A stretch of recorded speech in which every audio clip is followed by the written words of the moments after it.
ಹೇಗೆ ಸೈಕಲ್ ತುಳಿದು ಪಕ್ಷವನ್ನು ಕಟ್ಟಿದ್ರು, ಪಕ್ಷವನ್ನು ಅಧಿಕಾರಕ್ಕೆ ತಂದರು. ಇಲ್ಲಿಯವರೆಗಿನ ಅದ್ಭುತವಾಗಿರ್ತಕ್ಕಂಥ ದಕ್ಷಿಣ ಭಾರತದಲ್ಲೇ BJP ಒಂದು ಅದ್ಭುತವಾಗಿರ್ತಕ್ಕಂಥ ಸ್ಥಾನವನ್ನು ಗಳಿಸಿದೆ ಇಲ್ಲಿಯವರೆಗೆ. ಯಡಿಯೂರಪ್ಪನವ್ರನ್ನ ವಿರೋಧಿಸುವಂಥ ಒಂದು ಬಣವಾದರೆ ಅವರನ್ನ ಪ್ರೀತಿಸುವಂಥ ಅಸಂಖ್ಯಾತ ಕೋಟಿ ಜನ ಈ ತಮ್ಮ ಪಕ್ಷದಲ್ಲಿದ್ದಾರೆ, ಕರ್ನಾಟಕದಲ್ಲಿದ್ದಾರೆ ಸರ್. ಯಡಿಯೂರಪ್ಪನವರನ್ನು ತಾವು ಕಂಡಂತೆ ಹೇಗೆ ಸರ್ ಅವರ ಕಾರ್ಯವೈಖರಿ ಆಗಲಿ, ಅವರ ಪಕ್ಷ ಸಂಘಟನೆ ಆಗಲಿ, ಅವರ ಅಭಿವೃದ್ಧಿ ಪರ ನಿಲುವುಗಳಾಗಲಿ, ಅದರ ಬಗ್ಗೆ ಸ್ವಲ್ಪ ಮಾತಾಡೋದಾದ್ರೆ ಸರ್.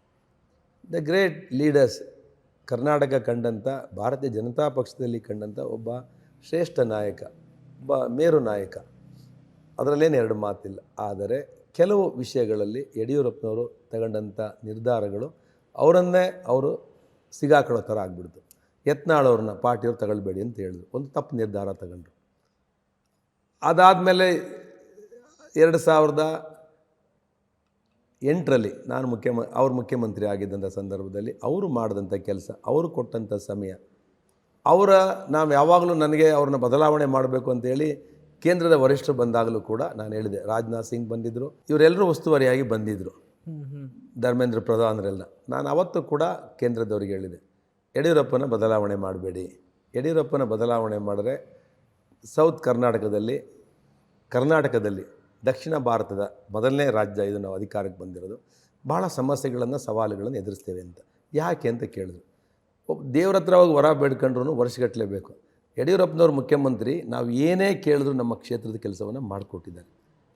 ಕೇಳ್ತಾರೆ, ಸಮಯ ಕೊಡ್ತಾರೆ, ಪ್ರೀತಿ ಮಾಡ್ತಾರೆ, ಜೊತೆಯಲ್ಲಿ ಕೂತ್ಕೊಂಡು ತಿಂಡಿ ಮಾಡಿಸ್ತಾರೆ, ಕಾಫಿ ಕೊಡ್ತಾರೆ, ಎಲ್ಲರನ್ನೂ ಪ್ರೀತಿ. 90 ಭಾಗ ಎಲ್ಲರನ್ನೂ ಪ್ರೀತಿ. 10 ಭಾಗ ರಾಜಕೀಯದಲ್ಲಿ ವಿರೋಧಿಗಳಿದ್ದೇ ಇರ್ತಾರೆ.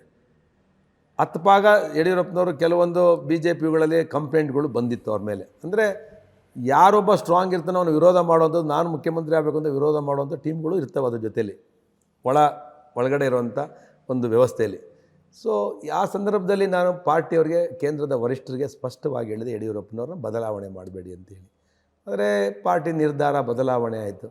ಆದಮೇಲೆ ಏನೇನು ಕಷ್ಟಗಳು ಬಂತು BJPಗೆ ನಮಗೆ ಗೊತ್ತಿದೆ. ಅದಾದಮೇಲೆ ಎಷ್ಟು ಸೀಟ್ ಬಂತು, ಯಡಿಯೂರಪ್ಪನವರು ಬೇರೆ ಬೇರೆ ನಿರ್ಧಾರಗಳನ್ನು ತಗೊಂಡು ಪಾರ್ಟಿ ಎಲ್ಲಿಗೆ ಬಂತು ಗೊತ್ತಿದೆ. 2ನೇ ಸಲಿನೂ ಯಡಿಯೂರಪ್ಪನವ್ರನ್ನ ಬದಲಾವಣೆ ಮಾಡಬಾರ್ದಾಗಿತ್ತು. ಪಾರ್ಟಿ ನಿಲುವು, ಇವೆಲ್ಲ ಕಾರಣದಿಂದ BJPಗೆ ಸ್ವಲ್ಪ ಹಿನ್ನಡೆ ಆಗಿದೆ. ಆದರೆ ಅದನ್ನೆಲ್ಲವನ್ನು ನಿಭಾಯಿಸುವಂಥ ಶಕ್ತಿ ನಮ್ಮ ನರೇಂದ್ರ ಮೋದಿ, ಅಮಿತ್ ಶಾ ಮತ್ತು ನಡ್ಡಾ ಈಗಿರುವಂಥ ಅಧ್ಯಕ್ಷರಿಗೆ ಇದೆ. Is A national party. ಕರ್ನಾಟಕದಲ್ಲಿ ಇವತ್ತು ಕಾಂಗ್ರೆಸ್ ಪಕ್ಷ 3 ರಾಜ್ಯಗಳು, ತೆಲಂಗಾಣ, ಕರ್ನಾಟಕ ಮತ್ತು ಹಿಮಾಚಲ್ ಪ್ರದೇಶ್ ಬಿಟ್ಟರೆ ಇಡೀ ದೇಶದಲ್ಲಿ ಎಲ್ಲೂ ಇಲ್ಲ. BJP ಇವತ್ತು ಇಡೀ ದೇಶದಲ್ಲಿ ಎಲ್ಲ ಯುದ್ಧಗಳನ್ನು ಗೆದ್ಕೊಂಡ್ಬಂದಿದ್ದಾರೆ. ಅದರಿಂದ ಯಡಿಯೂರಪ್ಪನವ್ರನ್ನ ನಾಯಕತ್ವವನ್ನು ಉಳಿಸ್ಕೋಬೇಕು ಅಂತಲೇ ವಿಜೇಂದ್ರನ ಇವತ್ತು ಅಧ್ಯಕ್ಷರು ಮಾಡಿದ್ದಾರೆ.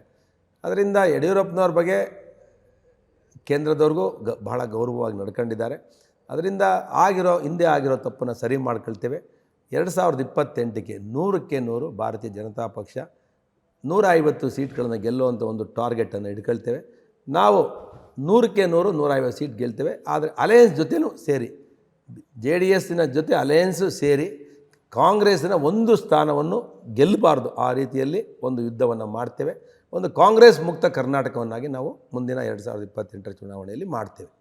ಹೇಗಿದೆ ಸರ್ ಹಾಗಾದರೆ ರಾಜ್ಯಾದ್ಯಂತ ಪಕ್ಷ ಸಂಘಟನೆ ಚಟುವಟಿಕೆಗಳು ಈಗಾಗಲೇ ಆರಂಭವಾಗಿದೆ, ಇನ್ನೇನು 2 ವರ್ಷ ಮಾತ್ರ ಬಾಕಿ ಸಾರ್ವತ್ರಿಕ ವಿಧಾನಸಭಾ ಚುನಾವಣೆಗೆ.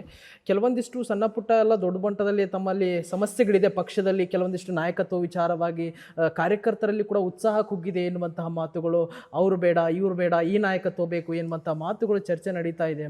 ಎಲ್ಲೋ BJPಗೆ ಒಂದು ಕೈಯಲ್ಲಿ ಕೊಟ್ಟಿರುವಂಥದ್ದು ಸರ್, ಈ ಒಂದು ಕರ್ನಾಟಕದಲ್ಲಿ BJP ಅಧಿಕಾರಕ್ಕೆ ಬರಬೇಕಾದ್ರೆ ಕಾಂಗ್ರೆಸ್ ಪಕ್ಷದ ಸಮಸ್ಯೆಗಳನ್ನು ಬಿಚ್ಚಿಟ್ಟು ಜನಸಾಮಾನ್ಯರ ಮುಂದೆ ಇಟ್ಟು ಹೋರಾಟವನ್ನು ಮಾಡಿ ಪಕ್ಷವನ್ನು ಬಲಪಡಿಸಿ ಅಧಿಕಾರಕ್ಕೆ ತರಬೇಕು ಎನ್ನುವಂಥ ನಿಟ್ಟಿನಲ್ಲಿ ನಾಯಕತ್ವ ಗಟ್ಟಿ ಆಗ್ತಾ ಇಲ್ಲ. ಅದಕ್ಕೆ ಬೇಕಾಗಿರುವಂಥ ರೂಪುರೇಷೆಗಳು ಹೈಕಮಾಂಡ್ ಮಟ್ಟದಲ್ಲಿ, ರಾಜ್ಯ ಮಟ್ಟದಲ್ಲಿ ಹೇಗೆ ನಡೀತಾ ಇದೆ ಅಂತ ಸರ್? It's very simple. ನೀವು ಇಷ್ಟೊಂದೇನು ಅದನ್ನು ವಿಶ್ಲೇಷಣೆ ಕೊಡೋದು ಬೇಕಿಲ್ಲ. Very simple. ನಮಗೆ ಲಾಸ್ಟ್ ಅಸೆಂಬ್ಲಿ ಎಲೆಕ್ಷನಲ್ಲಿ, ಅದರಲ್ಲಿ ಲಾಸ್ಟ್ ಅಸೆಂಬ್ಲಿಯಲ್ಲಿ ನಮಗೆ ವೋಟಿಂಗ್ ಪರ್ಸೆಂಟೇಜ್ ಎಷ್ಟಿದೆ? 38% ಇದೆ. ಕಾಂಗ್ರೆಸ್ ಅವ್ರಿಗೆ 41 3% ಎಕ್ಸ್ಟ್ರಾ ಇದೆ. ಇವಾಗ ಅಲಯನ್ಸ್ ಆಯಿತು BJP ಮತ್ತು JDS ಪಾರ್ಲಿಮೆಂಟಲ್ಲಿ. ಸ್ವೀಪ್ ಹೊಡೆದ್ಬಿಟ್ಟು ನಾವು ಹಳೆ ಮೈಸೂರು ಭಾಗ ಸ್ವೀಪ್ ಹೊಡೆದು, ಆಮೇಲೆ ದಾವಣಗೆರೆಯಿಂದ ಆಂತರಿಕ ಕಚ್ಚಾಟದಿಂದ ನಾವು ದಾವಣಗೆರೆ ಇರ್ಬೋದು, ಬೀದರ್ ಇರ್ಬೋದು, ಬಳ್ಳಾರಿ ಇರ್ಬೋದು, ಮತ್ತು ರಾಯಚೂರು ಇರ್ಬೋದು, ನಮ್ಮಲ್ಲಿ ಸ್ವಲ್ಪ ಗೊಂದಲ ಆಗಿ ನಾವು ಹಿನ್ನಡೆ ಆಯಿತು. ಬಿಟ್ಟರೆ ಇಲ್ಲ, ಪಾರ್ಲಿಮೆಂಟಲ್ಲಿ ನಾವು 28ಕ್ಕೆ 26, 27 ಗೆದ್ದುಬಿಡೋವು. ಚಿಕ್ಕ ಪುಟ್ಟ ಗೊಂದಲಗಳು, ಅಭ್ಯರ್ಥಿಗಳು ಗೊಂದಲ, ದಾವಣಗೆರೆ ಇರ್ಬೋದು, ಬೀದರ್ ಇರ್ಬೋದು, ಇಲ್ಲೆಲ್ಲ ಬಳ್ಳಾರಿ ಇರ್ಬೋದು, ಇಲ್ಲೆಲ್ಲ ಅಭ್ಯರ್ಥಿಗಳು, ರಾಯಚೂರು ಇರ್ಬೋದು, ಇವೆಲ್ಲ ಅಭ್ಯರ್ಥಿಗಳ ಚಿಕ್ಕಪುಟ್ಟ ಗೊಂದಲದಿಂದ ಭಾರತೀಯ ಜನತಾ ಪಕ್ಷಕ್ಕೆ ಹಿನ್ನಡೆ ಆಯಿತು. ಎರಡೂ ಅಲಯನ್ಸ್ ಆದರೆ 38% B J P vote bank ಇದೆ ಕರ್ನಾಟಕದಲ್ಲಿ. ಯಾರಿರಲಿ ಯಾರು ಬಿಡಲಿ, ಯಡಿಯೂರಪ್ಪ ಇರಲಿ ಇಲ್ಲದೆ ಹೋಗಲಿ, we have A vote bank of 38% plus JDS 8% vote we have. 38 plus 8%, what is the percentage of polling we have? 46% we have A vote bank ಎರಡೂ ಅಲಯನ್ಸ್ರಿಂದ. ಅದರಿಂದ ಇಲ್ಲಿ ಆಂತರಿಕ ಮತ್ತೊಂದು ಮಗದೊಂದು ನೀವು ನಿಮ್ಮ ಮಾಧ್ಯಮದಲ್ಲಿ ಏನೇ ವಿಶ್ಲೇಷಣೆ ಮಾಡಲಿ, ಕಾಂಕ್ರೀಟಾಗಿ ಬೇಸ್ ವೋಟು ನಮಗೆ 43ರಿಂದ 45% ಇದೆ, 46% ಇದೆ. ಅದರಿಂದ ಯಾವುದೇ ಕಾರಣಕ್ಕೂ 51% ಬಂದರೆ ಗೆದ್ದುಬಿಡ್ತೀವಿ ಚುನಾವಣೆಯಲ್ಲಿ. ಬೇರೆ ಬೇರೆ ಕಾಂಗ್ರೆಸ್ಗೆ ಇರೋದು ಎಷ್ಟು 41% ಏನೋ ಹೋದ್ಸಲಿ ನಮ್ಮ ಆಂತರಿಕ ಬೇರೆ ಬೇರೆ ಕಾರಣದಿಂದ ನಮಗೆ ಹಿನ್ನಡೆ ಆಯಿತು.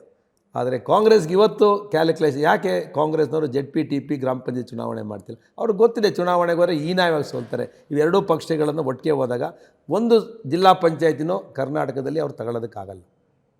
ಒಂದು ಜಿಲ್ಲೆಯಲ್ಲಿ ಇರೋದು ಜಿಲ್ಲಾ ಪಂಚಾಯತ್ ಆಡಳಿತವನ್ನು ಸಿದ್ದರಾಮಯ್ಯನವರು ಈ ಸಲ ತಗೊಳ್ಳಿ, ಸವಾಲಾಗ್ತೀನಿ ನಾನು. ಮುಂದೆ ಚುನಾವಣೆ ನಡೆದ್ರೆ ಗ್ಯಾರಂಟಿ. ನಾನು 40 ವರ್ಷದ ರಾಜಕೀಯ ಅನುಭವ, ನಾನು ರಾಮಕೃಷ್ಣ ಹೆಗಡೆ ಕಾಲದಿಂದ ರಾಜಕಾರಣ ನೋಡ್ಕೊಂಬ, ವಿದ್ಯಾರ್ಥಿ ನಾಯಕನಾಗಿ ರಾಜಕಾರಣ ನೋಡ್ಕೊಂಬಂದವನು. ಆದರೆ ಸ್ವಲ್ಪ ಚಿಕ್ಕಪುಟ್ಟ ಆಂತರಿಕ ಗೊಂದಲಗಳನ್ನು ಪಾರ್ಟಿ ಸರಿ ಮಾಡುತ್ತೆ. ನಮಗೆ ವಿಶ್ವಾಸ ಇದೆ ಕೇಂದ್ರದ ನಾಯಕರ ಮೇಲೆ, ಕೇಂದ್ರದ ವರಿಷ್ಠರಿಗೂ ಗಮನದಲ್ಲಿದೆ. ಇವೆಲ್ಲವಕ್ಕೂ ಮುಕ್ತಿ ಆಡ್ತಾರೆ ಇನ್ನೊಂದು 3 ತಿಂಗಳಲ್ಲಿ ಅಂತ. ಈ ಎಲ್ಲ ಚುನಾವಣೆಗಳು ಮುಗಿದ ಮೇಲೆ ತಮಿಳುನಾಡು, ಕೇರಳ, ವೆಸ್ಟ್ ಬೆಂಗಾಲ್, ಅಸ್ಸಾಂ ಚುನಾವಣೆ ಮುಗಿದ ಮೇಲೆ ಕರ್ನಾಟಕದ ಬಗ್ಗೆ ಒಂದು ಸ್ಟ್ರಾಂಗ್ ನಿಲುವನ್ನು ತಗೊಳ್ತಾರೆ, ಎಲ್ಲವನ್ನು ಸರಿ ಮಾಡ್ತಾರೆ ವರಿಷ್ಠರು.